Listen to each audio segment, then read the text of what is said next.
que eu quero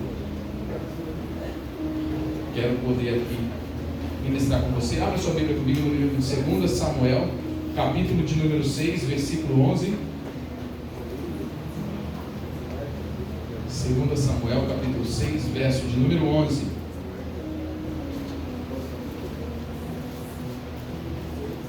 Glória a Deus, obrigado.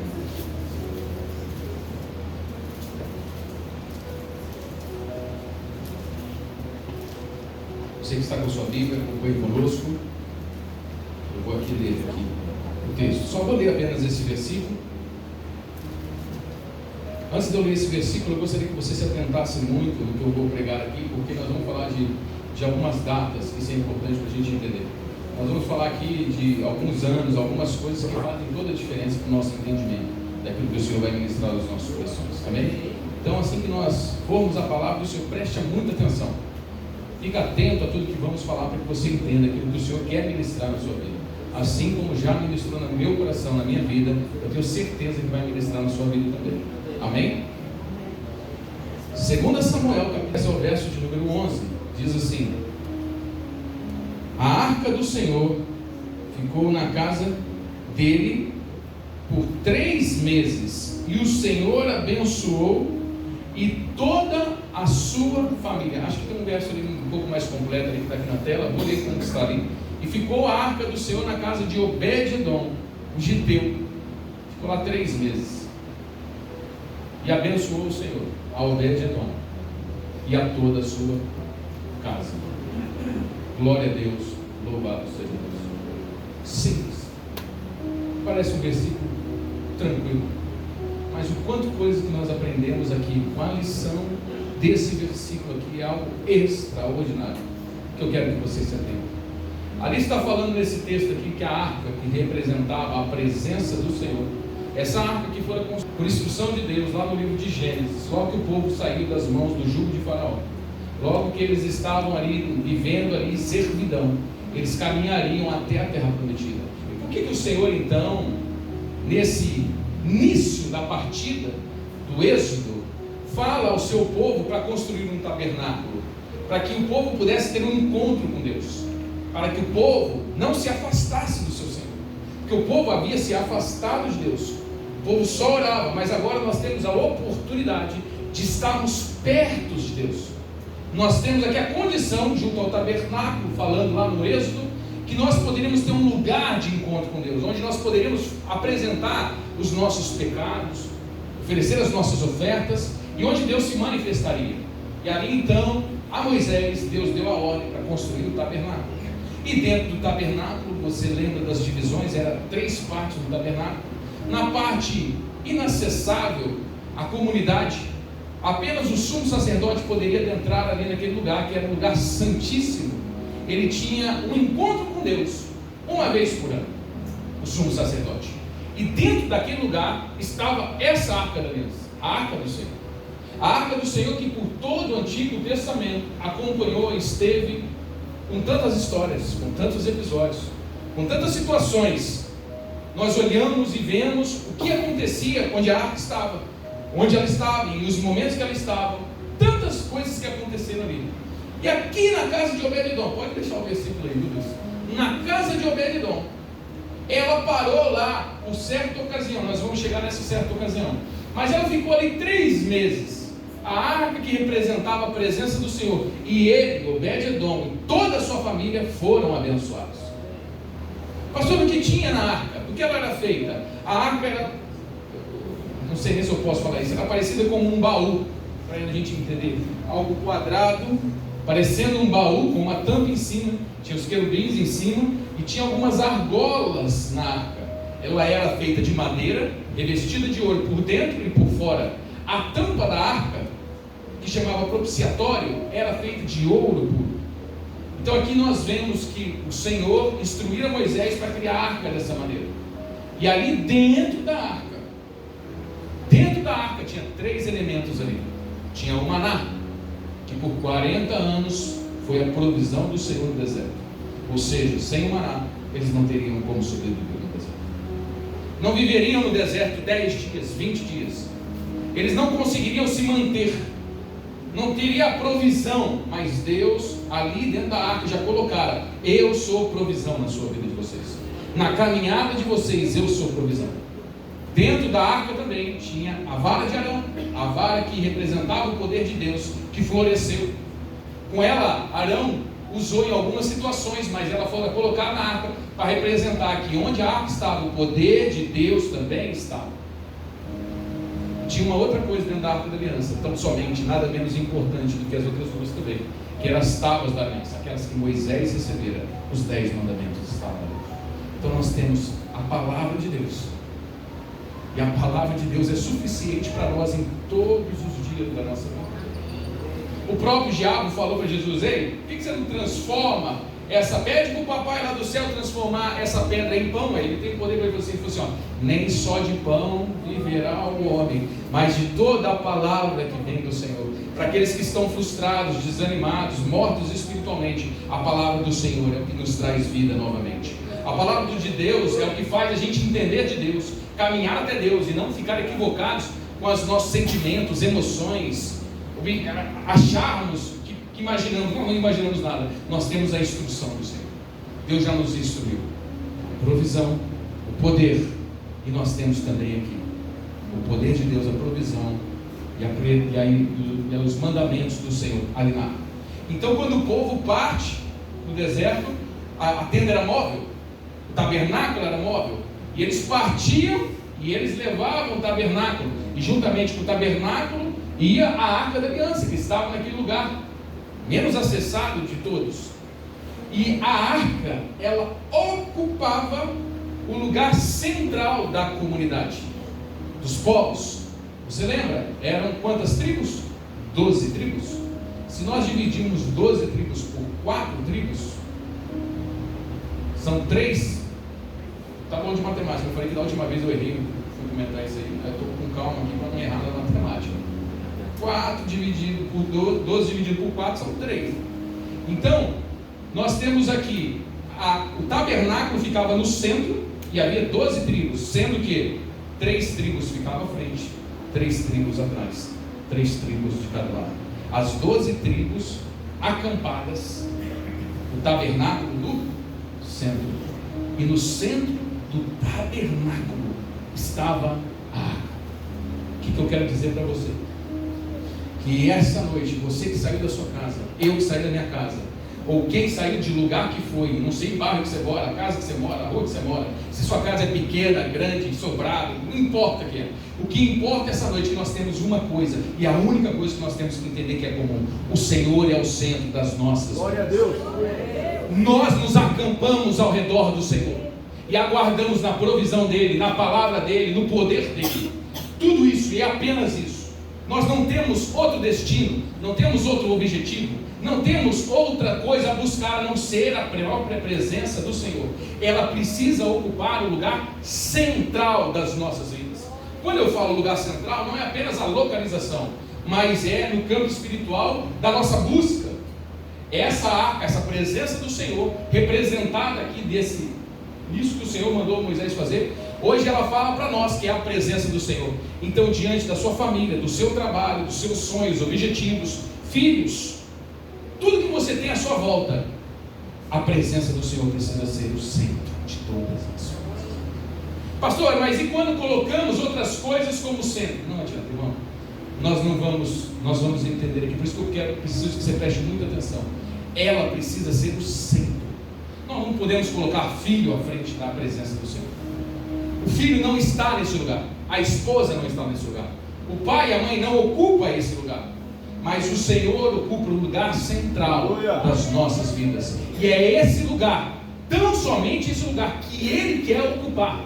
Ele não faz questão do cantinho, um pedacinho para Ele. Ele precisa ser o centro da sua vida.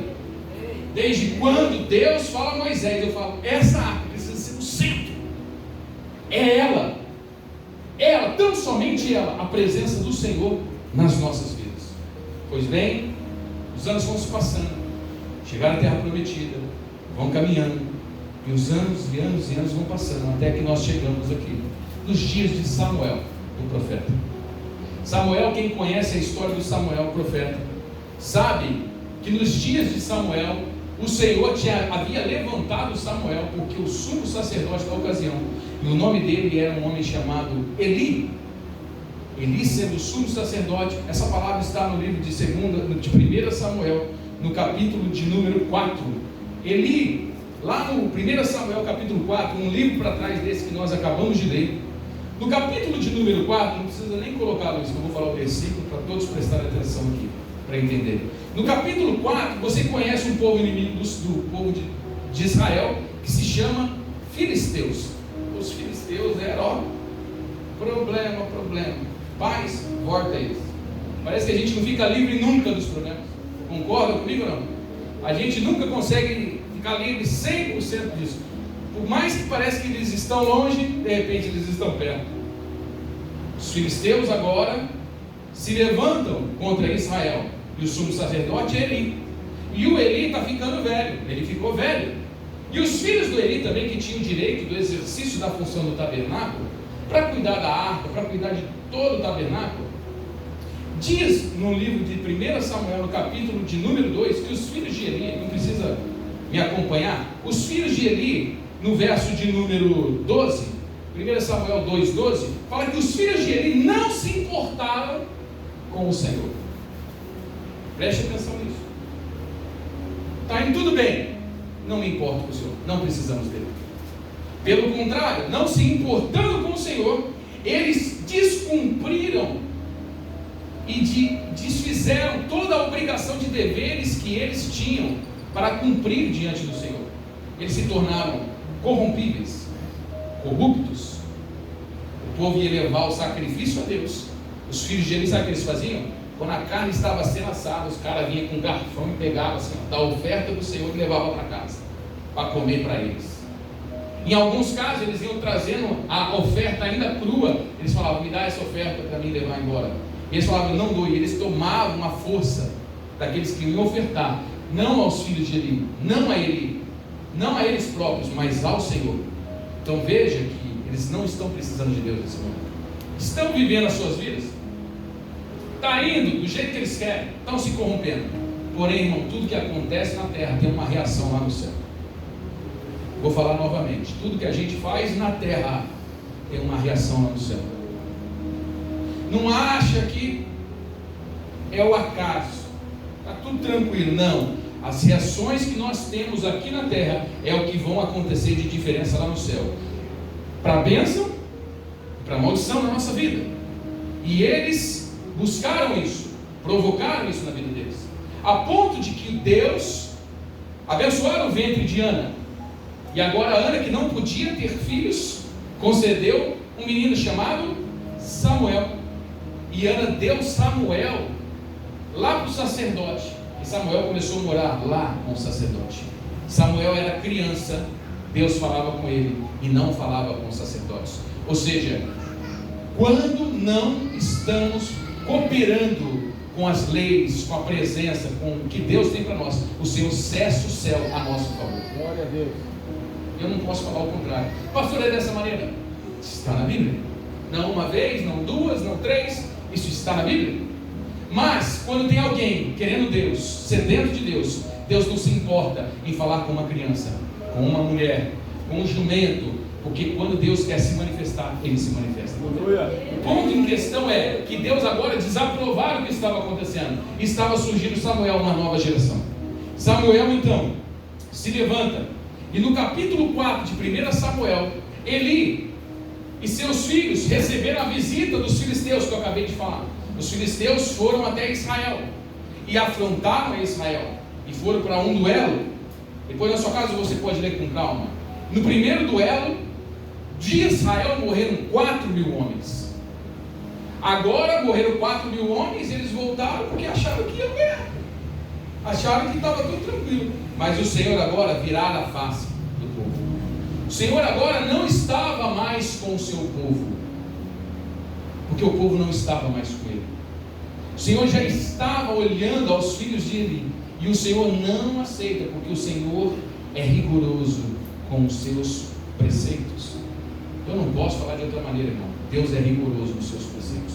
Não sou eu que vou mudar o método, o jeito de Deus. o fazer de Deus. Eu não posso, eu não tenho esse direito. Ninguém tem.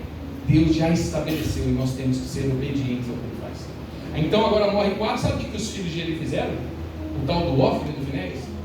Tranquilo. Aqueles que agora não se importavam mais com o Senhor, falou assim: agora é fácil, a gente vai para a guerra de novo, vamos pegar a arca. Quando a arca estiver com a gente, que é a presença de Deus, a gente vai vencer. Então veja que agora não tem mais importância a nossa vida com Deus. O que importa é o que Deus pode fazer. E isso é errado? Isso é equivocado? Porque eles estão usando agora a arca da aliança como um amuleto, como um objeto para a vitória. E olha que eles não se importavam com a presença de Deus até então, mas agora que os inimigos bateram de acampado, chegaram, a quem que a gente recorre? A Deus. Infelizmente, muitas pessoas não conseguem entender isso, mas nós precisamos entender que a nossa busca a Deus, a nosso clamor a Deus, ele não está movido a uma situação, ele precisa ser todos os dias. Nós não podemos buscar ao Senhor quando os inimigos estão à nossa porta. Nós não podemos buscar ao Senhor quando estamos passando uma situação difícil na nossa vida. Não podemos nos inclinar ao Senhor ou buscarmos a presença dEle para nos auxiliar só no momento em que os filisteus se levantam. E agora, os filhos de Eli estão achando que o Senhor poderia ajudar eles. Vamos usar eles como um amuleto, essa arca, vamos usar ela e essa arca vai nos ajudar. Eles confiavam que a arca naquele momento poderia livrar ele das mãos dos filisteus. Mas sabe o que aconteceu nesse dia? Os filisteus vieram e mataram 30 mil homens. Ou seja, agora que acabaram de ser 4 mil, agora são 30 mil. Olha, eles não acharam que a arca podia ajudar? A arca ajudou eles nesse momento? Deus foi a favor deles? Não. Ou seja, não aconteceu conforme eles esperavam. Então, não basta falarmos, nós temos a arca, a presença do Senhor na nossa vida, se nós não estivermos. Vou falar novamente para que você entenda. Não basta você ter um sentimento, achar que Deus está com você, se você não estiver com Ele, e se Ele também não estiver com você. Não basta. Precisamos saber se realmente Deus está conosco. Por isso que a nossa vinda aqui hoje é para que nós estejamos próximos do Senhor, com a presença dEle, não na arca mais, mas dentro de nós. Porque você sabe muito bem, não é o ponto aqui que eu quero que você entenda, que essa arca foi substituída, a presença do Senhor agora, com o próprio Espírito do Senhor, que nessa ocasião não tira, ele agora mora dentro dos nossos corações. E trazendo para os nossos dias, falar, mas Deus é comigo. Se Deus é por nós, quem será contra nós? Tá, deixa eu te perguntar, e o Espírito Santo está morando dentro de você? Não está. Então como que você vai falar isso? Como que vamos ter a certeza dessa vitória se não acampa dentro de nós? É a mesma coisa que os filhos de Eli estão achando. Então é um jargão que nós vamos usar, é uma palavra lançada ao vento. Não adianta, irmão, nós só lançarmos palavras, versículos, se ele realmente não estiver conosco. Não basta ouvirmos a pregação, não basta orar, não basta. Ele precisa estar dentro de nós. O que está acontecendo aqui é que eles se afastaram de Deus, mas agora estão precisando de Deus. E isso é notório, nós precisamos de Deus, somos dependentes do Senhor. Somos dependentes, desde a escravidão Ele nos libertou. Somos dependentes porque a arca fala disso, do maná, da provisão dEle. Precisamos dessa provisão. E Ele ainda tem aguardado um plano eterno para as nossas vidas. Só que nós não podemos nos afastar. Usar a igreja, usar a Bíblia, usar versículos ou situações da nossa vida como um lugar para se apoiar. Não. Você quer falar mais? Fala de um acampamento, uma intimidade com o Senhor. Os filhos de Eli então foram para a guerra e nessa ocasião dos 30 mil eles morreram. Eles morreram. A arca da aliança, o que aconteceu? O Senhor Deus permitiu que os filisteus levassem a arca da aliança. Agora os filisteus, no livro de 1 Samuel também, no capítulo de número 6, eu só coloquei esse versículo para você entender. Não coloca lá, senão eu vou ficar lendo aqui e não vai prestar atenção. No capítulo de número 6, os filisteus levam a arca, sabe como? Para a terra deles? Em carros, carroças, e transportam ela com animais. Levam a arca embora. E a arca não era para ser levada e transportada assim, mas o Senhor permitiu que os filisteus levassem, porque o Senhor já não estava mais entre o povo. Irmãos, Que Deus tenha misericórdia de nós. Porque no dia que o Senhor se afasta do meio do seu povo, nós escabode, foi-se a glória de Deus. Foi o que Eli disse quando soube que os seus filhos e a arca foram levados embora.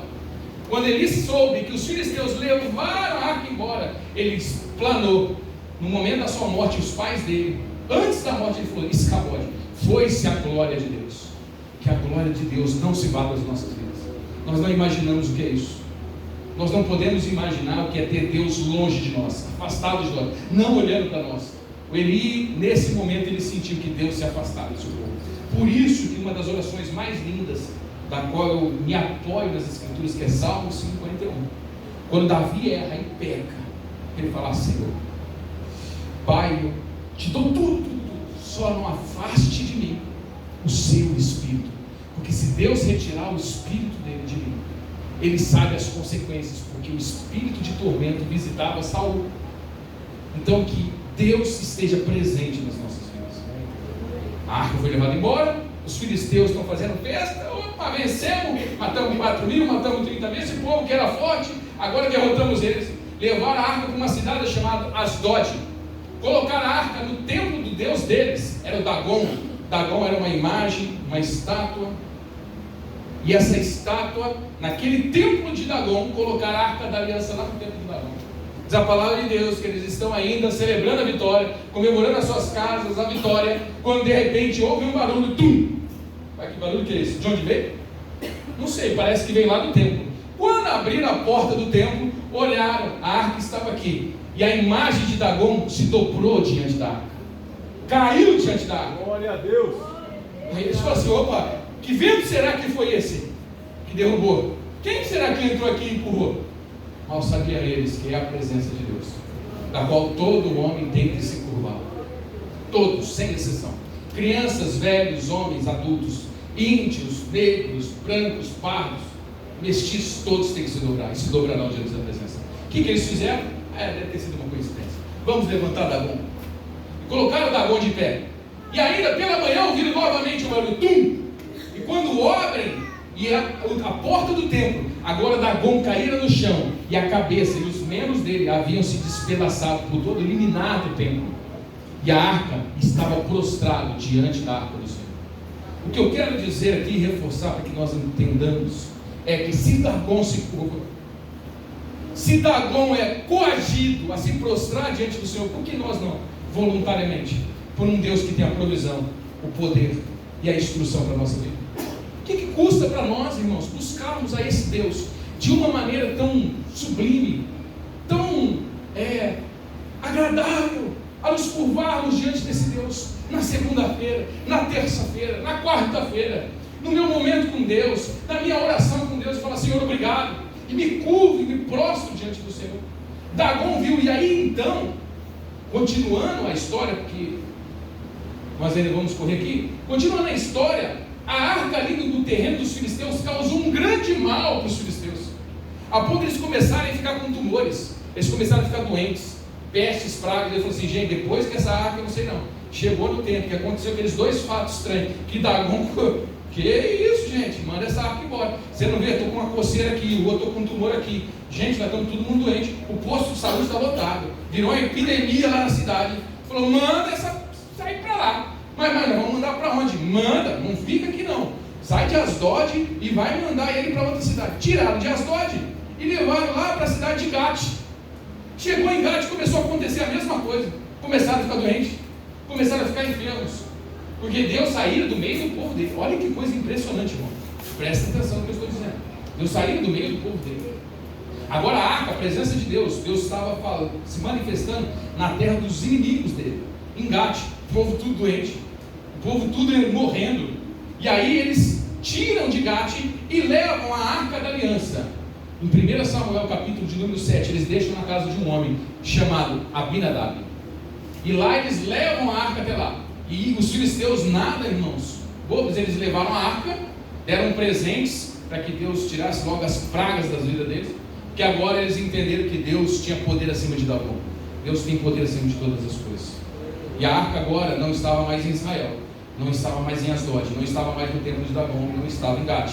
A arca agora estava na casa de Abinadab. Abinadab, no capítulo de número 7 de 1 Samuel, diz que guardou a arca por 20 anos. 20 anos ficou lá na casa do Abinadab.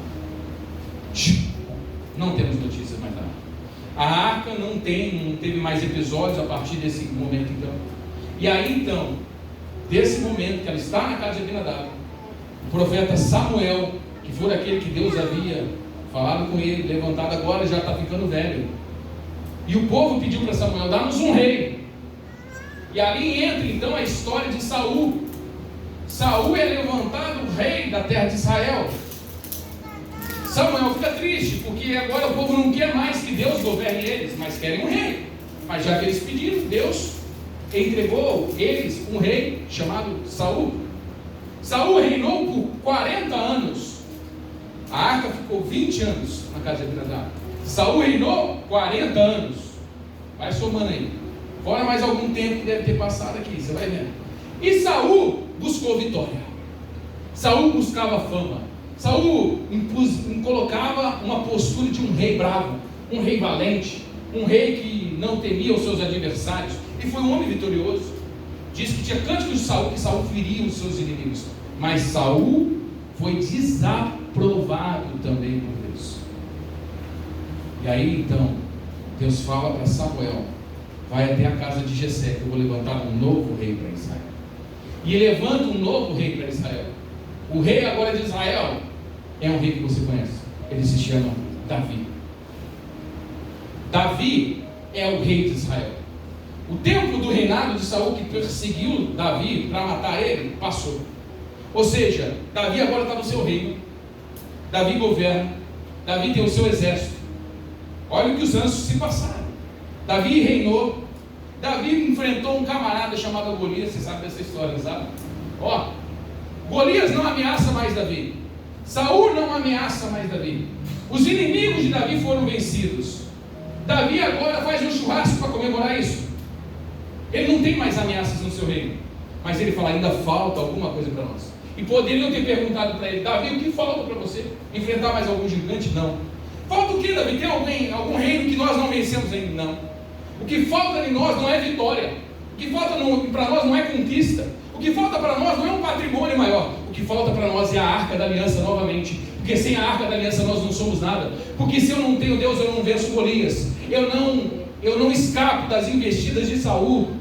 Eu não vou perecer nessa terra aqui que nós estamos vivendo. Davi reconhece, tem um sentimento que o reino dele tem um centro. E o centro é a presença de Deus. Ele tem o poder, mas ele reconhece que Deus é o centro da vida dele. Aí Davi manda buscar a arca. Ele fala: onde está a arca? E ficaram sabendo que a arca estava onde? Lá na casa do Abinadab. Abinadab deve estar velho, os filhos de Abinadab estão lá cuidando da arca. E aí então a arca, a pedido de Davi, foi levada até Davi. Só que aconteceu um fato curioso aí, que nessa saída da arca, em que fomos pegar a arca na casa de Abinadab para levar até Davi, eles fizeram, por isso que eu coloquei aquele versículo, como os filisteus fizeram. Eles trataram a arca como os filisteus trataram. Colocaram em carro, não era para colocar em carro. Como que era para colocar e levar a arca, pastor? Lembra que eu falei que a arca tinha 4 argolas de ouro? A arca era para ser levada por nós, levitas, consagrados ao Senhor. Ou seja, a presença do Senhor. Deus não quer a presença dele em palcos. Deus não quer em carros. Deus não quer em destaques. Deus quer a presença dele nas nossas vidas. Que nós levemos, que nós carreguemos a presença dele. E aí nessa ida, o homem que está dirigindo uma carroça vê que passa num buraco. A carroça tremeu. A arca ia cair. O cara, naquela expressão de querer segurar a arca, tocou na arca. E não podia tocar na arca. Quando ele tocou na arca, ele morreu. Aí Davi, aquele culto maravilhoso que eles tinham feito, já pensou? Vai lá, traz a arca, pentecostal, sabe, todo mundo cantando saltério, cantando, um cultão bonito. Já pensou se a gente estivesse fazendo um culto? A presença do Senhor voltando. Aí vimos que o cara morreu, ficamos com medo. Vixe, o que a gente faz agora? Continua com a arca? Eu falei assim: não, deixa a arca aí. Deixa a arca lá em 2 Samuel capítulo 6, versículo 11. Deixa na casa de Obed-Edom. Obed significa escravo, escravo de Edom. É um homem que recebeu a arca, que não tem uma influência, uma genealogia apropriada. Mas eu entendo aqui que, olhando para Obed-Edom, A casa de Obed-Edom não estava no roteiro da arca. Era para sair de Abinadab e até o reino de Davi. Mas a arca parou na casa de Obed-Edom. A arca da aliança não tinha como destino a casa de Obed-Edom. A arca da aliança não havia um plano do rei parar na casa dela. Mas a arca parou na casa de Obed-Edom. E quando a arca para na casa de Obed-Edom, o Obed-Edom tem uma história com Deus. Ele faz a sua história com a presença do Senhor na vida dele. Veja que talvez muitas coisas na nossa vida não estavam nesse roteiro que você planejou, mas aconteceu. Veja que muitas vezes não era esse destino, mas aconteceu. Agora nós estamos falando aqui que a arca, que ficara mais, não sei quanto tempo nós somamos aí, de anos e anos e anos, na casa de Abinadab, que não aconteceu nada. Ficou 3 meses na casa de um homem. Mas nesses 3 meses, o Obed-Edom foi abençoado. Glória a Deus. E a família dele foi abençoada. Então, olhando para isso aqui, eu vejo assim, a diferença que a presença de Deus faz em uma casa e na outra casa. Na casa de Abinadab, talvez eles acolheram a arca com respeito. Talvez acolheram a arca, sabe, cheio de cerimônia. A arca, deixa aí a arca aí, porque não pode tocar nela, ela está aqui. Ele guardou a arca. E aí, depois que eles guardaram a arca e armazenaram a arca, eles foram viver suas próprias vidas. Eles foram vida que segue, sabe o negócio? E aí está aqui na minha casa, no dia que vocês precisarem, Deus está aqui, ó, a presença dele está aqui. Sabe, de uma maneira qualquer? Não, mas na casa de Obed-Edom, o Obed-Edom ficou extremamente feliz. Obed-Edom tinha o temor, se curvava e se prostrava diante da presença do Senhor. Aí eu começo a olhar, irmão, e começo a imaginar. Quantas pessoas Jesus no seu ministério? Quantas pessoas no ministério de Jesus?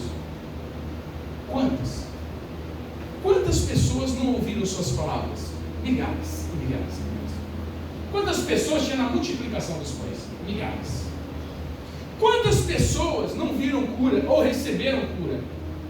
Milhares. A ponto de que a Bíblia narra que se fosse para escrever em livros, não haveria livros de tantos milagres e prodígios que o Senhor Jesus fez enquanto estava na terra. Mas eu te pergunto, quantas pessoas na Bíblia se prostraram diante de Jesus? Adoraram a Ele, se curvaram diante de Jesus. Veja que milhares ouviram, milhares foram curados, milhares presenciaram, milhares testemunharam, mas ao poucas unidades, pouquíssimas pessoas se curvaram diante dos pés do Senhor Jesus. Foi o que você está dizendo contra isso? Eu estou querendo trazer para o nosso senso hoje essa posição que nós estamos ocupando. Qual que é a minha posição? Se eu tenho uma posição igual a Abinadab, a arca está lá na minha casa, faz 1 ano, 2 anos, 3 anos, não está acontecendo nada, ou se eu estou fazendo que nem Obed-Edom, o Senhor está sendo abençoado com a presença de Deus na minha casa.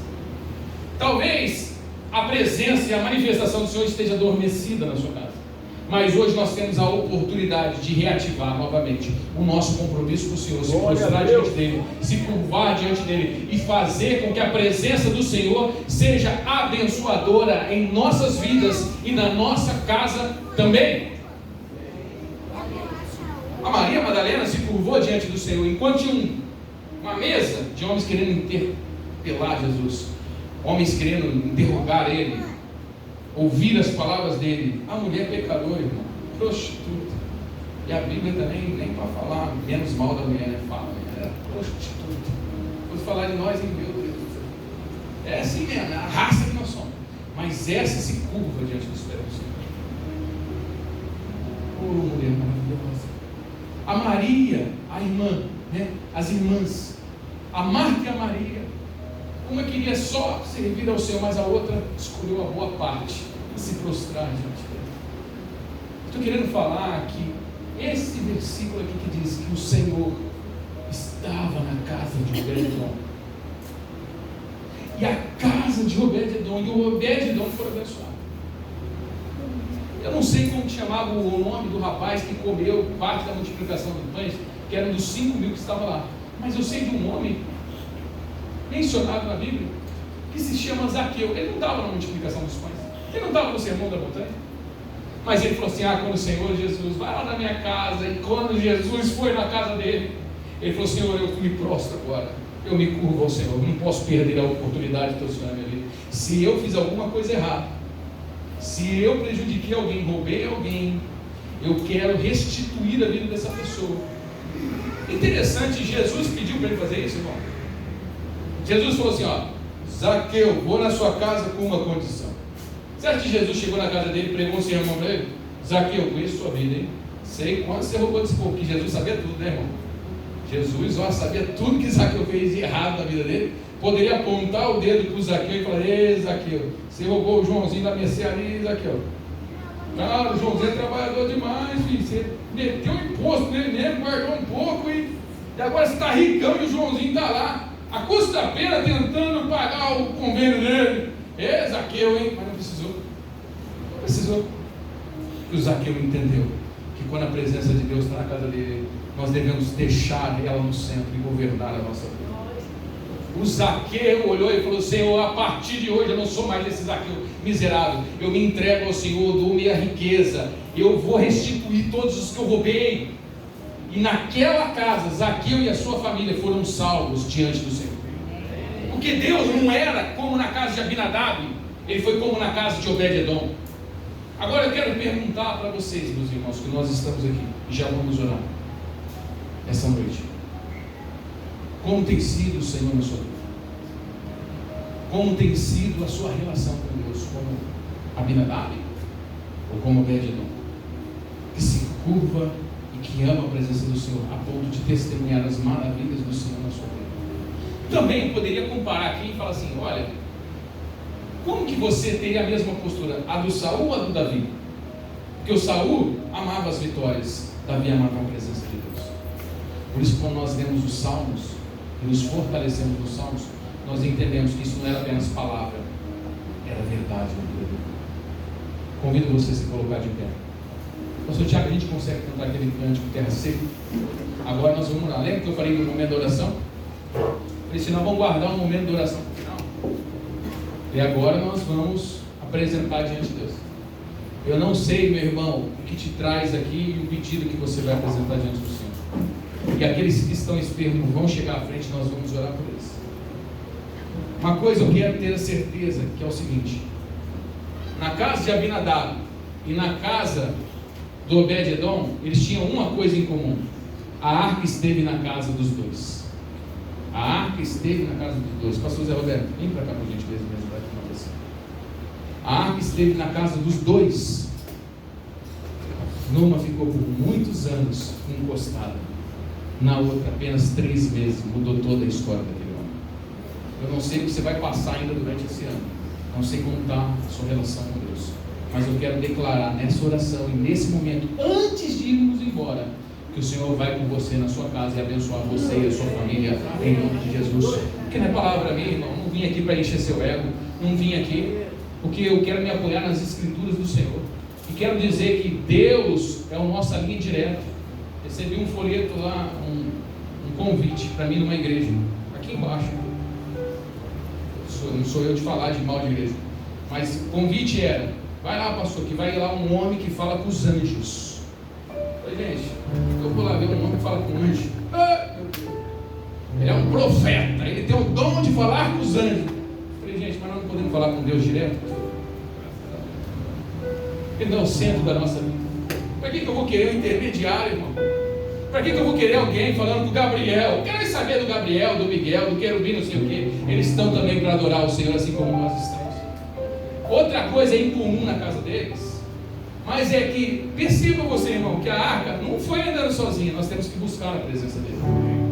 E é nessa oração que nós vamos buscar essa arca de volta, para reinar, para governar as nossas vidas. Não quero saber, irmão, das pregações da palavra bonita, que mexe, que emociona. Eu quero saber da presença de Deus. Glória a Deus. Quero saber da presença de Deus. E como nada acontece por um acaso, o louvor que o Emerson cantou está na minha última frase aqui da minha pregação, que eu falo assim, irmãos, sem emprego é difícil a vida. Sem uma condição financeira é difícil viver a vida. Sem ter uma formação ou alguém para te ajudar na demanda da vida é difícil. Mas eu quero dizer aqui, que está aqui, ó, mas sem Deus nós não temos como ficar. Pode nos faltar, mas quando a presença do Senhor chegar, Ele vai nos abençoar. E uma coisa eu tenho certeza, que onde a presença do Senhor está, a tristeza tem que sair. O mal vai sair, a depressão sai, o medo vai embora.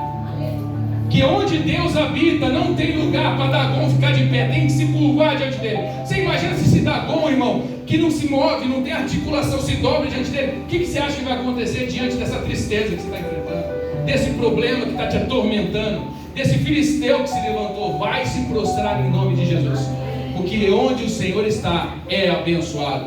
Obed-edom foi abençoado, ele e a sua casa. Amém? Nós vamos louvar aqui. Tem alguém que está com alguma enfermidade? Vai sair do seu lugar e chegar aqui à frente.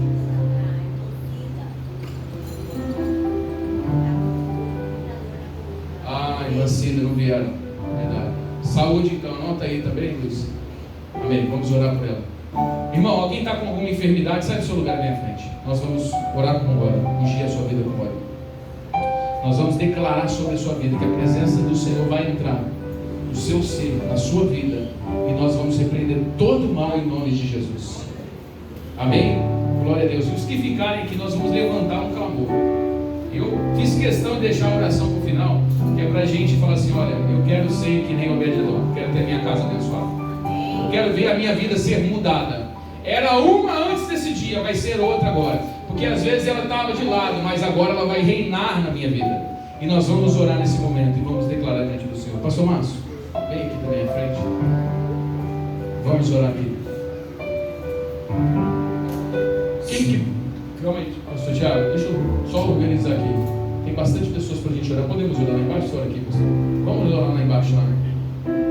Vamos orar lá embaixo.